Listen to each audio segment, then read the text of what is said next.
নববর্ষের দিন পাতে থাকুক এরকম সুন্দর একটি পোলাওয়ের রেসিপি, জাফরানি দম পোলাও।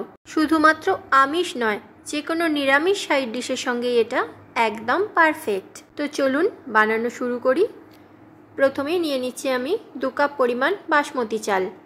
এটাকে আমি ভিজিয়ে রেখে দেব আধ ঘন্টার জন্য। অন্যদিকে কিছু জাফরান আমি নিয়ে নিচ্ছি একটা বাটির মধ্যে।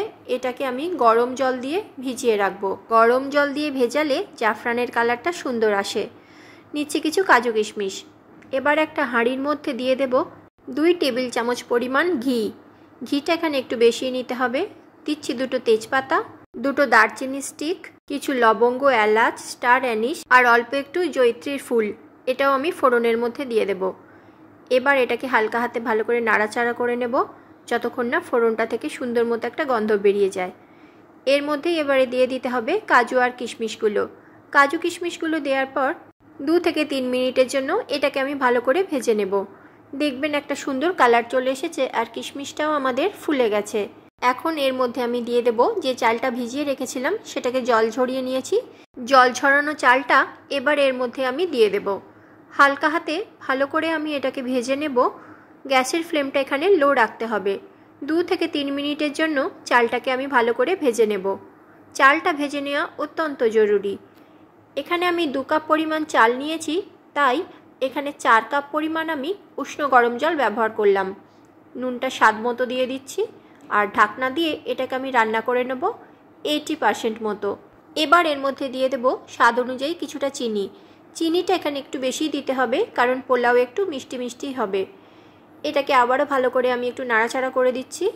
এবার এটাকে আরও কিছুক্ষণের জন্য ঢাকনা দিয়ে আমি দমে বসিয়ে দেব। ভাতটা মোটামুটি আমাদের 90% সিদ্ধ হয়ে গেছে। এই অবস্থায় এর মধ্যে দিতে হবে গরম জলে যে জাফরান ভিজিয়ে রেখেছিলাম সেটা। জাফরান ভেজানো জলটা 1 চামচ করে দেব।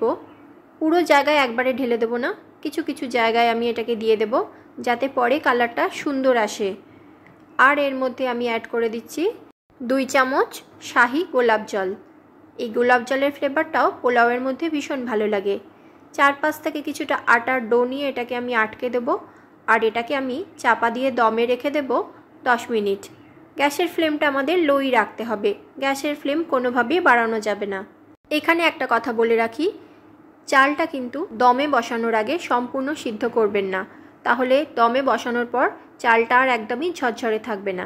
ঢাকনাটা খোলার পর আপনাদের দেখাচ্ছি কত সুন্দর একটা কালার এসেছে আর গন্ধ তো সুন্দর উঠেছেই।